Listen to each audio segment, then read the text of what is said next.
haven't realized by now, the visuals are very different to what you usually see in my podcasts. And I thought I would take this time to kind of give you guys a little bit of a life update as to what I've been up to in the last couple months, because it's actually been a while since I uploaded a podcast on my own. See, the last episode was between me and Abbas, and we introduced, the series of the couch talk. Really cool about that is you got a very natural part of, what makes us tick, and different concepts and how we communicate and our views on different things. And obviously people really like that freshness. But I thought I would really give you guys a full episode about a full life update about what's been happening in my life. Because when I tell you, like, this year was probably one of the most supercharged, but also the most grounding years of my entire life. So buckle up, sit down, grab a coffee, grab everything that you're after. And obviously, I'm going to explain to you why the visuals is different if you haven't been following along with my journey already. I started off this year with a series on TikTok and Instagram called 30 Days and 30 Ways. And really, that whole series was a pivot on how to make 2025 your year. So what I actually forgot to add in that series is, when you make the intention to make a year your year, life is actually going to really, really push you. So like God, Allah subhanahu wa ta'ala, will really put you in a predicament where you must be forced to change. And the way he forces you to change is actually to challenge you and to put pressure on you. And I knew this concept, but I don't think I was spoken about it enough. The beginning of the year came along. We went to Bali. I had an issue in Bali where we were hit with probably one of the worst cases of, I don't know what it was, food poisoning or gastro. I have no idea. Or Bali belly. We don't actually know. We were bedridden for like 3 days. Me, my husband, my kids, and it also even my mother-in-law. So much so to the point where like we had to get those vitamin drips that came to the hotel room. And that's actually the way we had to force ourselves to leave Bali. In the airport itself, when I tell you I had one of the most traumatic experiences, and I've been to Bali 8 times. So this is not a reason for you to kind of steer away from Bali, but don't make the same mistake that I do. Because I've been to Bali so many times, usually I book our own tickets because we have different accommodation that's booked on like Airbnb or booking.com. And there's a specific villa that we always go to. Surprise, surprise, when I booked it and the airline had actually cancelled my baggage allowance. I know they cancelled the baggage allowance because when I booked my mother-in-law's ticket like last October for her birthday, I added onto ours and I added onto hers for baggage allowance. When we got to the airport to go home, even though we're freaking tired, we're exhausted, we're ready to go home. Like, I was ready to come back, man. Literally, they said that, are you taking all these baggage with you? And I'm like, yeah, well, this is all our baggage. And they go, are you going to pay? I'm like, pay what? And she said, ma'am, you don't have any baggage allowance. And when I tell you I had an actual panic attack, and I haven't had a panic attack in years, like years. I had a panic attack so bad. My youngest, Daj, he's 5 now, he's 4.5 then. He started shaking with me because obviously he can see that I'm dysregulated, and he's very attuned to emotions, as all kids are. He started having an anxiety attack as well.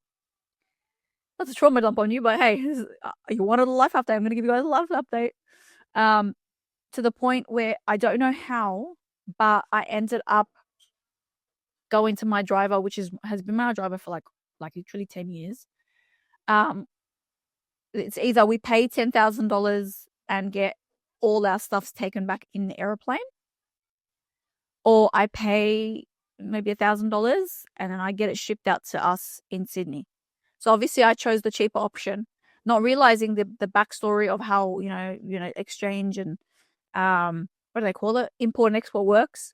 I'm like, just fucking ship them to me, man. Just ship them to me.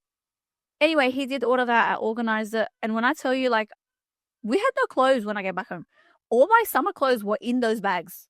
All our summer shoes, all our everything that you could probably think of that you take on a holiday, they were in those bags. I took like my microphone, I took my journal, I took my books, I took everything that's like dear to me and that's really, really like I needed the ASAP, and I shoved it in my mother-in-law's bag. Anyway, we came home.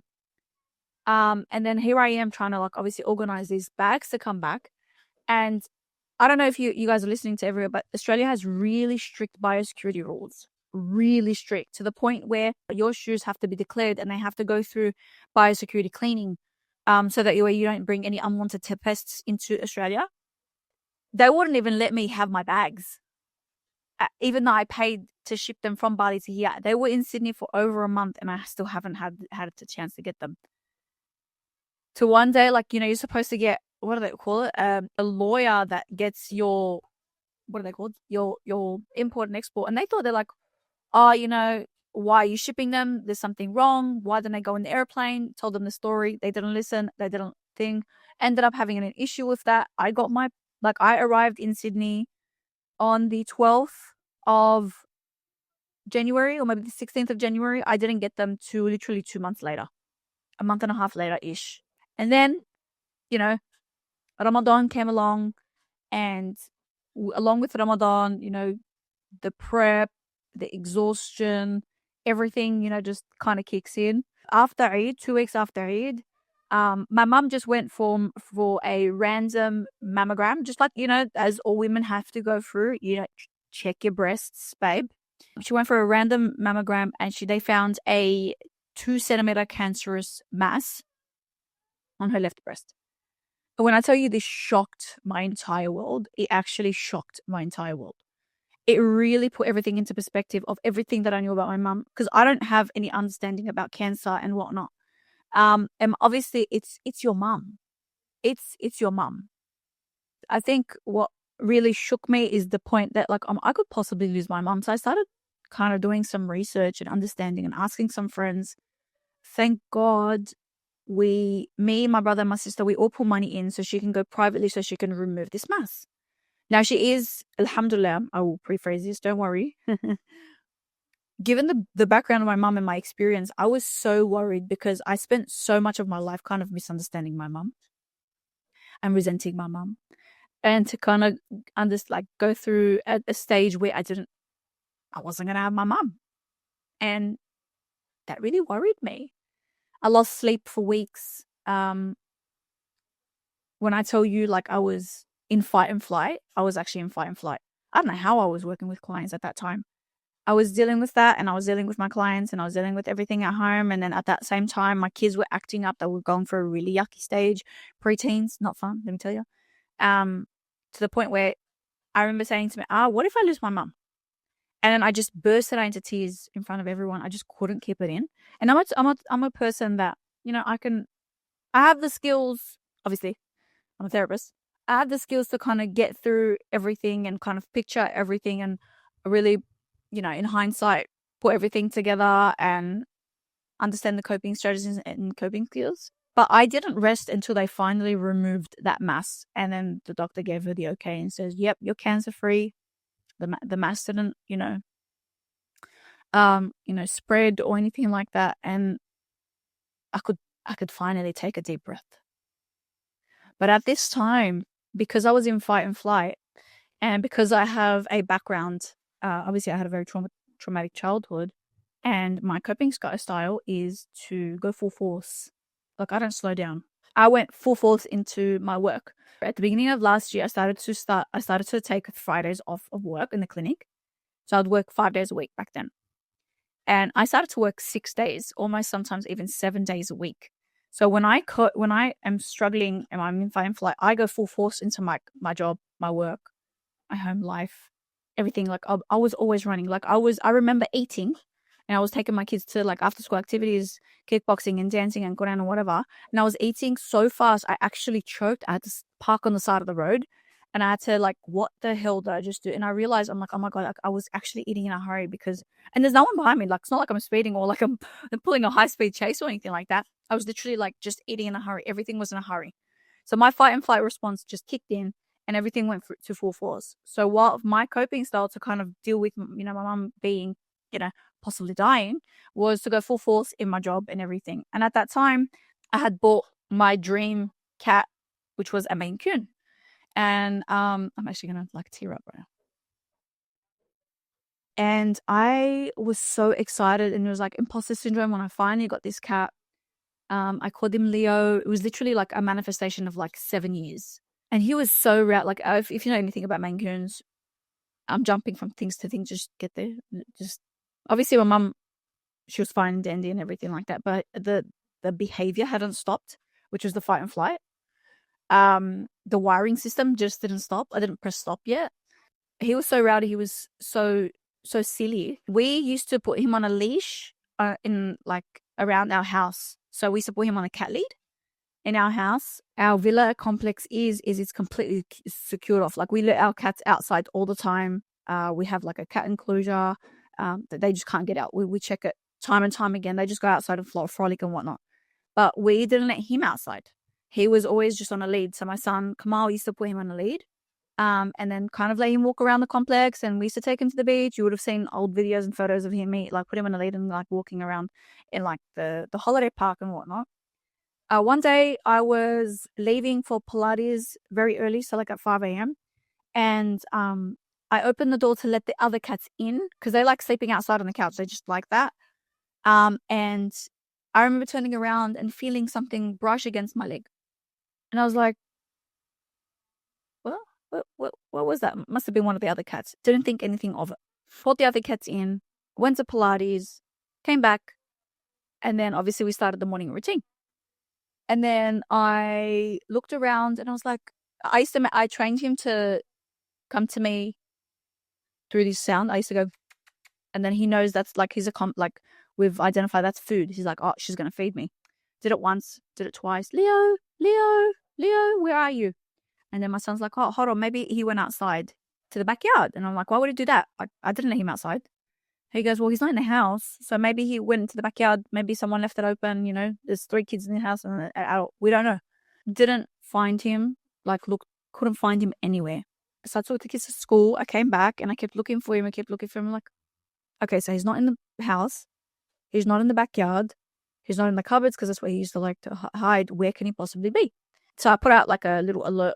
If anyone sees him, whatnot, this is what he looks like. Took a photo. Everyone shared it and whatnot.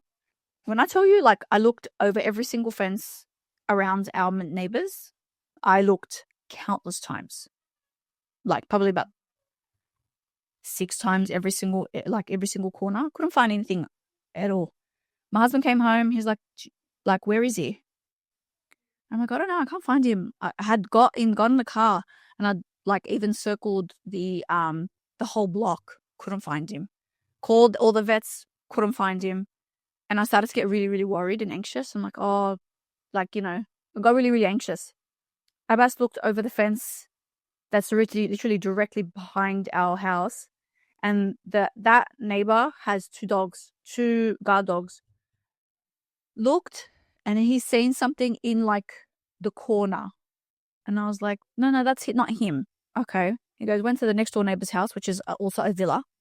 And he goes, hey, can I just look at something in your backyard? It's a little bit closer to that area. So yeah, and then I'm actually checking. I didn't see him. I seen his collar. I grabbed my phone, and because on Samsung you can really zoom in, I finally seen him. And when I tell you, I let out the worst cry. If you've heard people wail, it was a wail. And it was so, I was so upset. Turns out the dogs, I don't know how he got out. Obviously I thought it was playtime. I didn't notice him brush against my leg in the morning. And I looked at him, there's nothing there. It was pitch dark. And I don't know how he jumped over the fence. Even though it's enclosed, but Maine Coons are very, very, they can jump really high. And they're very curious. He was so curious. He would fight with the tree. The tree would be on the outside of the house, and he'll be literally fighting with a bird through the window. Very curious, very mischievous, very, very cheeky. I don't know how he jumped over that fence, to be honest with you. There's nothing on the sides of the fence. And when I tell you that I finally just broke down. I broke down. Everything just rushed back for me from Bali, from my mom, from obviously like the whole process of that. It all hit me at once. So it might have just been the cat. People, if you're not a cat lover, you probably don't understand. You're probably not going to resonate what the hell I'm talking about, right? But if you are a cat lover, you understand everything that I was talking about. I was distraught. I was like grieving. Like I had lost a pet before, but I was very sad. Like my friends would see me and they're like, no, I can see that you're very, very sad. Like we can tell that you're always very happy, very bubbly. We can tell that you're very sad. And I was like, I'm not doing this anymore. Had to take a step back and really look at everything that I've created in the last 3 years. From like YouTube, from TikTok to Instagram, to my business, to products, to people, helping, community events, everything. And I remember that was like the crash of my like I burnt out. That's it. My fuse was gone. Just to kind of like give you guys a little bit of understanding into what it is I am. I'm a wife. I'm a mother to 3 kids. I'm a therapist. But also wear other hats as well. So like I'm a friend. I'm a this. I'm constantly being pushed and pulled in multiple directions. I also had an event in May as well, by the way. Just FYI. Just the preparation of that event was like really daunting. As it is any event. It's not a piece of cake. It's not a walk in the park, unfortunately. It's like it takes a lot of preparation. But yeah, that was the crash of like my burnout. And then you had fucking retards on Instagram, right? Why did you let him out in the first place? He's an indoor cat. And then you had like people in Melbourne, our cats have curfews and we're not. Shut the fuck up. Are you dumb? Obviously I didn't do it on purpose, you idiot. I love my cats. I have like literally 3 cats. I absolutely adore my cats. Like my cats, my cleaners come and clean my house and she says to me, Wallah, you're going to go to Jannah just because of your cats. How lavish. They like literally my cats are allowed to make all the mess that they want. They fight, they scream, they eat, they're fat. I take them to the groomers, I take them to the vets. Babe, they're like little kids to me. Like I love animals that much. Like everyone's like, why the hell would I purposely let my cat outside? Like, are you that dumb? Are you that dense? Like I said, if you're not a cat mum, you would never understand. But are you that dense? Come on, man. Melbourne, shut up. I'll tell you what you do in Melbourne, nothing. And like I said, like it was a very big pivot, very big kind of massive slap in the face. And it's a slap in the face that I needed. Okay? Let's take a step back. So I took, I think, almost 2 weeks off work. And I never do that. Even like in school holidays came along. And then I remember thinking, okay, for the first time in 3 years of operation, since I started being a hypnotherapist, I am going to take 2 full weeks off without a holiday. Usually I take weeks off, but I'll be on holiday. I'm not going on holiday. I'm sitting at home. I'm kicking it. I'm figuring out what direction I want to take my life in. And when you go through burnout, you have no creativity for content. You have no creativity for absolutely anything. Like you just don't want it. I'm not a person to sit in bed and wallow every single day, but that's basically what I wanted to do. My body shut down. It shut down. And I really had to I had a really good look at it. I'm like, do I really want to be a therapist for a thing? And like, I can't do this anymore. I actually almost killed myself. So, ironically, in April, I wrote a book called The Art of Boundaries. It was my first book. And I was like, Safa, you idiot. You're teaching people boundaries and you forgot to put boundaries with your work. Come on, man. What are you doing? And I was like, oh dear, what did I do? Like, and that's literally, like I said, you can manifest, you can, put forward everything but sometimes we all need that slap in the face. And I definitely needed it. I remember speaking to my therapist and I'm like, I need to see you like right now, babe. And she goes to me, yeah, you're operating out of a system that's constantly running, constantly charged, constantly going from here to there. You don't give yourself a rest, because I was only resting on the Sunday. And then literally the Sunday, you know how Sundays are with kids. Preparation, food, meal prep, running, cleaning. That wasn't even a rest day. Okay. I really recommend you pull another day where you can take off, instead of working 5 days a week, work 4 days. And at first I was like, no, like I'll lose clients. She's like, Safa, I think you need it. I think it's really, really, it's going to be beneficial for you. So now I take Wednesdays and Fridays off. So I work the Mondays and the Tuesdays, and then the Thursdays, and then the Saturdays. What I learned through that burnout is everything that is destined for you will find you. And it doesn't matter how far or fast you run, dummy. Like, your result is written. Like, people will come to you regardless. And it doesn't really matter what you do or how you do it. People will find you regardless. You know what? Allah subhanahu wa ta'ala has written what you're supposed to be done. I was like, I am so dumb. So dumb. Yeah, bad. Yeah, bad. I'm teaching these people this, but I needed to learn it myself. So I kind of like walk the walk a little bit. And I love being your little guinea pig, because I can teach you guys what I learned. And then the achievement came, because what happens is life will compress you and compress you and compress you and compress you and compress you and compress you until nothing, like you feel like you're going to burst. Like, it will compress you. So life will compress you and compress you and compress you until you feel like you're about to die, and then he will release his abundance upon you. And let me tell you the abundance that was released, alhamdulillah. Because I can't tell you the bad without the good, man. Come on, man. I was working on a Islamic grief journal for literally 11 months. That came into production. I finally approved the last design. I have the first Islamic grief journal with 5 hypnosis recordings inside the journal. It's available on my website, by the way. And then my children's book. I wrote an Islamic affirmations children's book that literally sold out. The entire shipment sold out. Something that I did not even imagine would happen.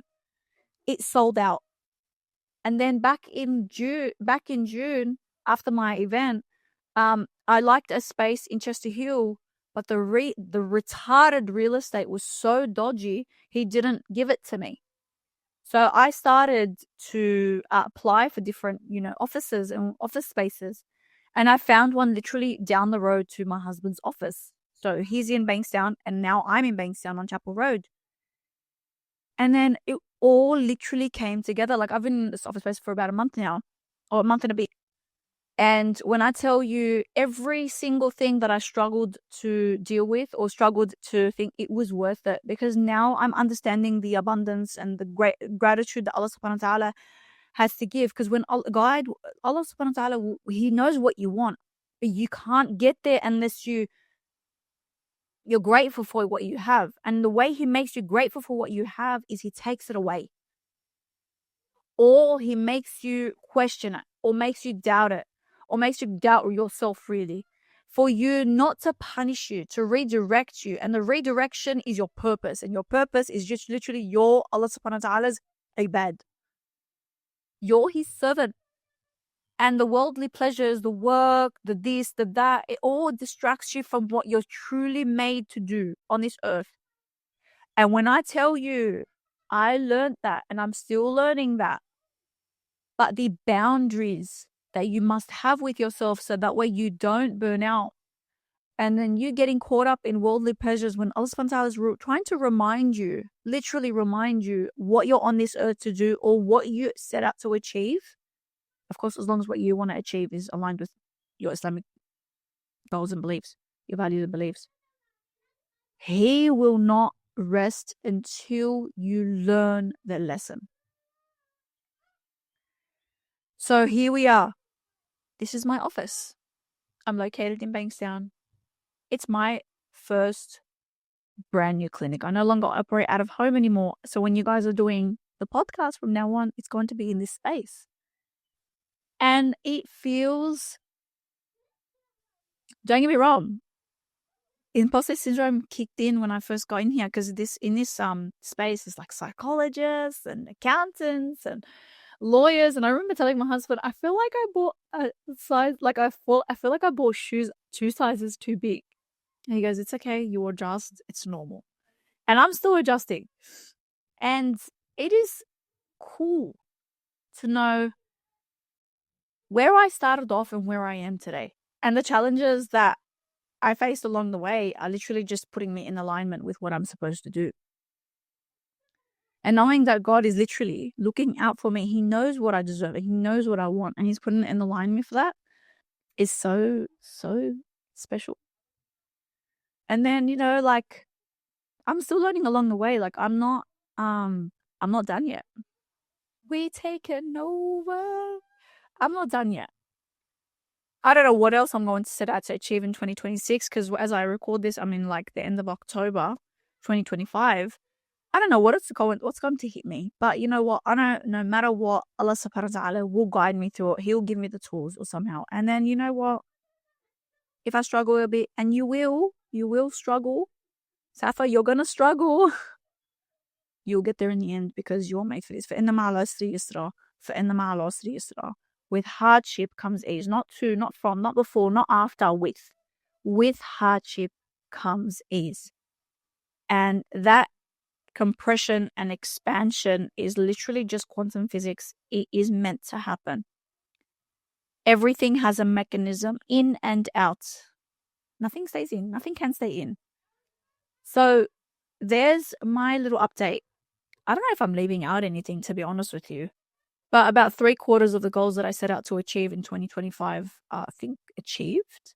Other than I wanted to go to Umrah and Allah subhanahu wa ta'ala didn't write that for me this year. Maybe next year, maybe the year after, maybe when He sees fit. Maybe He needs to teach me a couple things or two before I get there. I don't know. That's a little life update. If you're wondering why the hell I haven't uploaded much this year, that's actually why. I've been like sucker punched countless times this year. And sometimes people are forgiving and sometimes people are not. But I know Allah subhanahu wa ta'ala is always forgiving. He has that rahmah, He has that mercy. And if you're going to learn anything from why I did this podcast today and what you can benefit from it, you deserve to have goals. But Allah subhanahu wa ta'ala will not give you that opportunity unless He believes that you deserve it. So nothing good comes without adversity or a challenge. Nothing. Don't think that you're going to achieve anything just, it's going to fall out of the sky. There has to be a little bit of hardship sometimes. And through that hardship, you learn not to take things for granted. And when you don't take things for granted, you remember to say, Alhamdulillah. And thank you, Allah, for everything that you've blessed me with. And thank you, Allah subhanahu wa ta'ala, for, listening to me and helping me struggle, but also help me relieve my struggle. There's my little update. I know you guys like to know a little bit more about the life that I live, but yeah, that's it. I hope you enjoyed this little trauma dump. And yeah, like I'm gonna keep growing, inshallah. Keep listening to my content. Keep tell me what you like about this, because honestly, I don't even remember. I just blurred it out without any scripts. Usually, like I have like an outline. I didn't have any outline. I just told you like literally what happened from January to like literally now, and the year's not over yet. Thank you for tuning into this episode of the Hype Coach podcast. I hope you have an amazing day. Keep thriving, and فَإِنَّ مَعَ الْعُسْرِ يُسْرًا. With hardship comes ease. Thank you for tuning in to this episode of the Hype Coach podcast. If you did enjoy this podcast episode, please share it on your socials. You can find me on IG, Safa Al Chami, TikTok, the Al Chami Life, and you can book a personal therapy package at my website, www.thehypecoach.com.au. I look forward to working with you. Let's grow.